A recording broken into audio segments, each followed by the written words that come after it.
ادعمونا بلايك للفيديو واشتراك بالقناة. عبد المجيد الشرقي، رئيس مساحة الانتخابات سابقا بعامة مقاطعة مولاي رشيد، محال قريب عن التقاعد.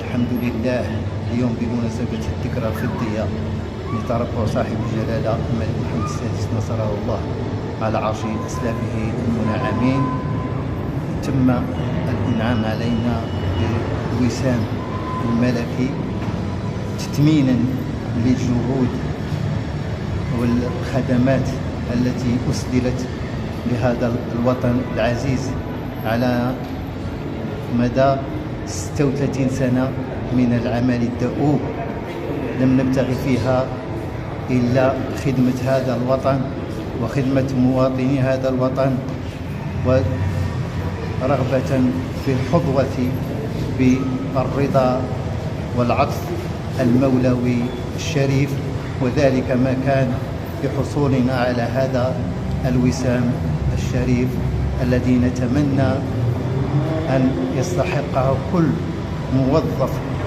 يعمل بجد لخدمة هذا الوطن من طنجة للبويرة. فهنيئا لصاحب الجلالة بهذه المناسبة السعيدة، وأتمنى أن يكون كل المغاربة بخير وعلى خير، وأن يروا على يدي جلالته ما يصبون إليه من سؤدد وازدهار. وشكرا لكم على هذه الدعوة. شكرا. بسم الله الرحمن الرحيم. الأستاذ الراتب شعيب، مدير معهد الموسيقى المركب الثقافي مولاي رشيد، ورئيس شروق عمالة الموسيقى فرحتين. فرحة بعيد العرش لتربع صاحب الجلالة نصره الله لمدة 25 سنة، أطال الله في عمره،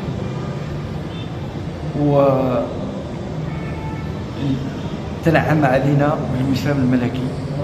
وهذه كانت مفاجأة في هذا اليوم، تفاجأت باش كرموني، والحمد لله على هذه النعمة لمدة سنة من العمل لقضية المركب الثقافي اللي هي 34 سنة وما يزيد.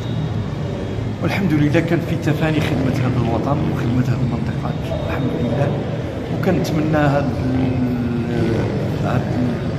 التكريمات تكون على جميع المواطنين اللي والموظفون اللي قدموا تضحيات جسيمة سبيل سير العمل.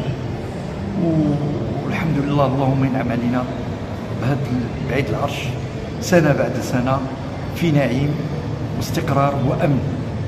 وشكرا. تبارك الله. حنجاوي انت رئيس الشبكه الوطنيه للمستدامه، تمثل الخطاب، شنو هو التحليل ديال الخطاب ديال سيدنا الرئيس؟ بسم الله الرحمن الرحيم، والصلاة والسلام على أشرف المرسلين وعلى آله وأصحابه أجمعين. أولا كان هني المغاربة هذا الخطاب ديال صاحب الجلالة على تربع 35 سنة على طرف العرش. كما كتلاحظوا اليوم كانت حاضرة الشبكة الوطنية للتنمية المستدامة اللي هي تتكون منها 31 رئيس جمعية، وهذا الحضور ديالها دائما كتكون الحضور ديالها لأن دائما كتلبي في الخطاب ديال صاحب الجلالة. واليوم الخطاب الحضور ديالنا كان الحضور ديالنا والتحليل ديالنا هو من ضمن المشاريع اللي دارت، المشاريع التنموية والاقتصادية، هي كانت مشاريع قفزة نوعية بالمغرب. فاليوم حنا كجمعيه في الشارع المدني كما كنلاحظوا اليوم سيدنا الله يسر على الماء وعلى هذا الدور ديالنا حنا كجمعيه المجتمع المدني. الحضور ديالنا كما كنقولوها دائما حنا دائما وراء صاحب الجلاله. فالدور ديالنا غادي يكون دور كتوعيه للمياه وعلى السدود اللي غادي يتم التوعيه ديالها كذلك. وحنا دائما كنقولوا في هذه الخطابات ديال سيدنا الله يسر كنقولوا عندنا كاينه فعلا مشاريع تنمويه، وهذه المشاريع التنمويه واقتصاديه يعني على سبيل المثال اللي كاين حلقات على خارج المغرب، وكاين مشاريع تنمويه اللي هي كتهز المغرب. اليوم كنا حضور تلبيه دائما التلبيه ديالنا والمشاركه ديالنا دائما كجمعيه الشباب المدني دائما حاضرين، ودائما شعارنا الله الوطن الملك. شكرا. دعمونا بلايك للفيديو واشتراك بالقناة.